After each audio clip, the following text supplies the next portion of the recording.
Welcome back to the Gardening with Joey and Holly radio show. Happy to have you along. Miss any of those coupon codes or check out our sponsors at our parent website, thewisconsinvegetablegardener.com, under the Season 9 tab at the top of the page. Holly, let's go to the hotline and bring in our guest for this week. Christy Wilhelmi is the driving force behind Garden Nerd. She believes that gardening unifies both physical activity and healthy food choices by providing a grounding, spiritual, and creative outlet. She's dedicated herself to the study of organic gardening and its benefits. She is an author, speaker, and more. She has written 5 books, and her latest book just came out. It is called High Yield, Small Space Organic Gardening. Welcome to the program, Christy. Thank you so much, Holly and Joey. Thanks for having me back. Well, absolutely. We always are happy to have you on the program. And I want to start with this. You are a gardener now, but your background is in dance, theater, and drama. How did that transition go from the theater to the garden?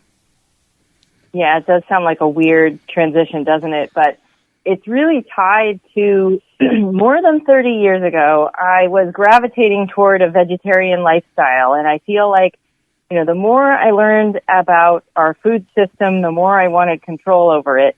And, you know, the more I read, and back then there was no real internet, and I just dove into learning about gardening by doing and by reading books and attending, conferences, and it just became something I got obsessed with and started absorbing information like a sponge. And I think because most gardening books are written for other places than Southern California, you know, with like real winter like you're having.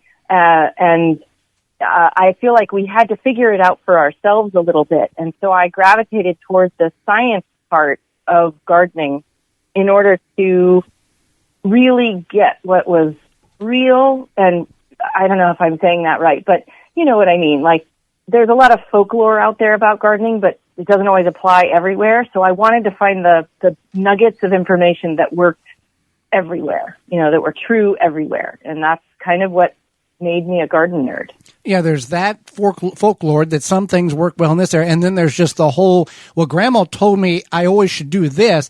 And there is no proof whatsoever that works at all. And you're wasting your time, material. And then when you tell people that, they get really, really mad. Yeah. And it's hard to extricate the truth from the stuff you've learned along the way. And so I like to back it up with studies and science and microscopes and stuff like that. So this is hard to discount that when it's on the page. It's hard to discount that, but there's still people that try awful hard. You're right. So, speaking of learning from each other and scientific facts, would you like to share with us the benefits of using worm castings around your plants and how that helps eliminate aphids? Yeah, worm castings is one of those sciencey things that I found once I heard that from someone who is a very science-based gardener, Jeff Lowenfels. He's written, I think, 4 books now, but it was Teeming with Microbes at the time. And and he was talking about there's a particular enzyme in worm castings that helps repel insects that are sucking insects like aphids, mealybugs, whitefly, and spider mites. And I looked into that. And the idea, you know, we all know of worm castings to be a pretty good fertilizer. You know, it's a micro, I would say, a broad spectrum of micronutrients that really help plants grow. But the piece that is often missing in that information is that worms don't have teeth. They have enzymatic mouth parts. So they're using enzymes to digest the food that they take in. And when they excrete it, what comes out the backside is worm castings, but it contains this enzyme called chitinase. And chitinase is something the plants take up when you put worm castings around the plant, and it takes it up into the stems and the tissue of the leaves, and it happens to help dissolve the exoskeletons of soft-bodied insects. So if you have aphids or mealybugs, whitefly, the sucking insects who are piercing the tissue of the plant and siphoning away the juices, they're taking in that chitinase, and it's I always joke, they're like, why am I falling apart? And then they leave. So when I run across a plant that's just infested with whitefly, which we have around here, a subtropical plant called hibiscus, which everybody loves to grow, but it's always full of whitefly. And so we put down worm castings, get blast off the leaves, and within 2 weeks, those whitefly, the problem is pretty much gone, because the enzyme is taking care of that issue. So now, my first line of defense is always worm casting. Now, all worm castings are not created equal. You've got to look at the company and what's on the bag, because sometimes they like to put filler, and you're not getting 100% worm castings unless it says 100%. Is that correct?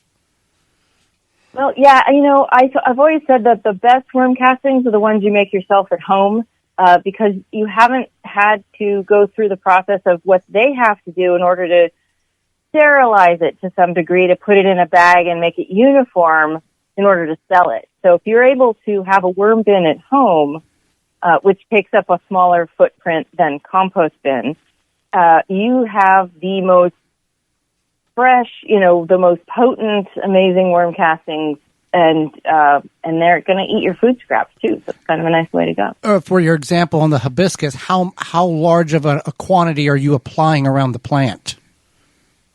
That's a good question. We start with like a 1/4-inch layer from about 4 inches away from the trunk out to the branch tip, if you can do that. A little bit goes a long way. I mean, if all you've got is a little crumble, kind of handful or two, start with that. But if you're really going for a heavily infested plant, a good 1/4-inch layer is going to be enough. And I like to scratch it in and then water it in, and that does the trick. So composting is easy, most people believe, when you have a big pile and equipment to turn it and all of that kind of thing. When most of us are small backyard gardens with limited amount of space. So what are some easy ways we can all compost on that lower, smaller scale that we don't have to have equipment to do such? Yeah, I've already mentioned the worm bin. If you don't have enough room for a compost bin, vermiculture is a great idea. But there's always that caveat that you really shouldn't put onions or citrus peels in your worm bin. In a compost bin, worms can move to a safer place. They don't like those oils that come off of citrus and onions. But I feel like, compost bins, they don't take up too much space. If you have a formal bin or a tumbler, it's a cubic yard of space, basically. And I like to recommend that people have a second cubic yard of space available right next to the bin, so they can pull the bin off, set it down next to it, and then shovel with a shovel or a bucket, scoop off the top undecomposed material, put it back in the bin, and then harvest the finished compost off the bottom. That's about a half-hour workout, in my opinion. You can turn a pile in about a half an hour and get your cardio and back, exercise and stuff. But if that's not going to work for you, or if you don't even have that much space, I have colleagues, friends, and clients who have done the trench process, where you dig a trench at least a foot deep. You want to bury your food scraps at least a foot deep, unless you don't have critters who like to investigate, and bury your scraps in a trench over time. And then when you circle back around next season to plant something in that spot, it's going to grow like crazy. So you can utilize the space, any exposed soil that you have, to bury your scraps deep enough that they won't attract critters. And that's kind of the alternative if you don't have room for a compost bin or vermiculture.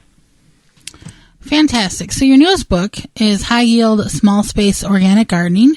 What can our listeners expect when they pick up a copy, and what is maybe something unique or unique tip or notable to pique their interest additionally? Yeah, the book is appropriately titled for folks who don't have a lot of space to grow. And I've spent my 32 years of gardening in a small space myself. So I started with a balcony, and then I got a patio, and then I got a community garden spot, 15 feet by 15 feet. And I still have that plot today, but I also have a home garden, so I'm able to branch out a little bit more. But I still utilize the small space gardening techniques to get as much as possible out of that small space. And for folks who don't have a whole lot of space to grow, this is going to be the thing for you. It'll give you techniques and strategies to grow as much as possible in that little space, whether it's containers, raised beds, in the ground, whatever. And I would say there are a couple of interesting strategies. And, in addition to talking about 4 different bio-intensive methods that people can use either alone or in combination to grow things more closely together and to have the soil that supports more bio-intensive gardening. But strategies like growing things, planting, strategies where you're planning out your space, where you're planting your crops tallest to shortest from north to south. And so, for example, you have on your north end of your bed, you've got a tall trellis with your cucumbers or your beans or your peas growing. And then in front of that, something mid-height, like Swiss chard. And then in front of that, that's where you're putting your lettuces and then your spinach, So you're not causing any shadow on any of your plants, so you're going to be able to utilize every square inch for growing something according to height. And it works really well for people who don't have a lot of space. Fantastic. So the last time we had you on, we were talking about your mini fruit garden book.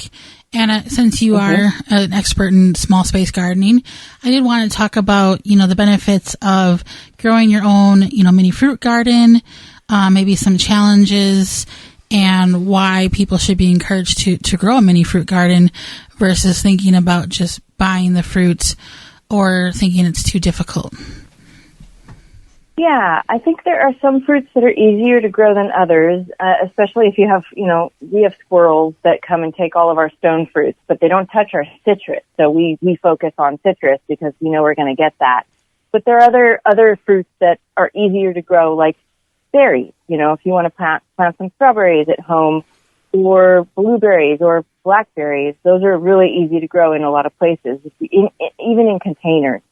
And I think to answer the question about why grow them at home, I think if you have a farmer's market where you can buy fruit, that means great. You've got a local source, and that's wonderful. But a lot of our fruits are imported from other countries. And I if we'd had this conversation two or 3 weeks ago or a month ago, I would have had a different answer for you. But right now we're looking at a high, set of tariffs coming in on all imported things. And that's, our strawberries and avocados and a lot of tomatoes and things like that coming from other countries.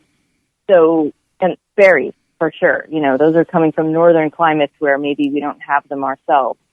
So it's going to be a lot less expensive to grow them at home, if this situation continues for much longer. So, that's one reason. But also, in a fruit, depending on where you live, there are going to be varieties you can grow that you can't grow elsewhere, or maybe some heirloom varieties or heritage varieties that are going extinct. But if you get connected with, and this is so nerdy, if you get connected with your local rare fruit growers association, there are things called scion parties where you can go and exchange cuttings, of a rare heirloom apple that you wouldn't be able to buy at your farmer's market or in the grocery store. So if that floats your boat, I say go in that direction. Enjoy growing fruit at home.